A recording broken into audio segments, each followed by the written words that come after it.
Welcome back. Well, cities all across the country have been ravaged by violent crime, many conservatives blaming the defund the police movement. But there's another side to this story. We've got liberal billionaires funding radical left prosecutors across the country who refuse to hold criminals accountable. Joining us now to discuss is Katie Sullivan, Executive Director of the Constitutional Litigation Partnership at the America First Policy Institute. She's also a former Principal Deputy Assistant Attorney General. Our panel is also standing by, Barack Lurie and Mike Murphy. Katie, I want to start with you. Talk to us about, number one, what is the imperative of every prosecutor across this country and why it seems to be that they are undermining their core constitutional responsibilities here? Thank you so much, and thank you for having me on the show today. This is an issue with these radical prosecutors being elected across country, which actually has a historical basis. We can go back to 2016 and see that there was PAC money very targeted in approximately 14 small districts in this country, including one that was next door to where I was a sitting judge.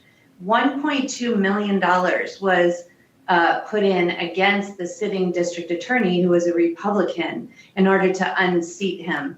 That was unsuccessful, but that was only one of two races in 2016 that was unsuccessful. So this movement to put these radical prosecutors in place has been going on for some time. Now, it's great to see that the American public is waking up to this, but how do we get the voters to understand what's going on in these primaries and the lies that they're being fed? And what implications that have on them after these people get elected. It's really stunning here. Talk to them from a legal perspective. We know that there are prosecutors who have been tried for prosecutorial misconduct when they overstep and they over-prosecute. Is there anything that can be done for people who under-prosecute and somehow in many ways completely divorce themselves from their responsibility to actually represent the people's interest in a court of law? I mean, the first thing that comes to mind is to vote, right? I think you have a Minnesota governor candidate here on the panel, a political pollster, and I think they would agree with me that the first thing is to pay attention. Most people in the community don't have contact with the criminal justice system except for when they might serve jury duty. And so they may not understand the implications of these prosecutor races. Also, you can see that the radical left has gotten very savvy and are now actually using primaries in order to take over seats in very democratic areas. So the first thing I would say is certainly vote and understand how important these prosecutor races are. Mike, I want to come to you quickly, got about 30 seconds here. How do we combat this big money influence on our legal system, people like Soros who want to push their own agenda in many ways to actually distract from the fact that the lives of Americans are endangered by these policies?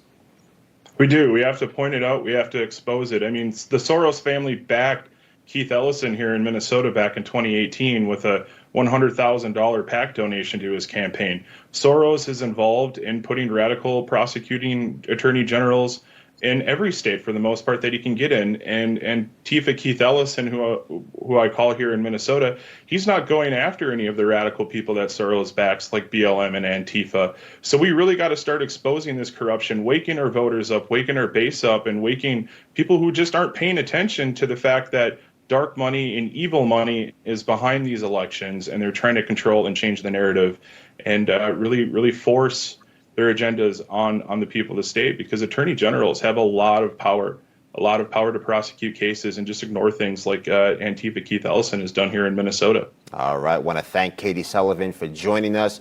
God bless. We'll talk to you soon. Barack and Mike, stick around. We'll come back to you guys in a little bit. Yep. We've got one more thing for you.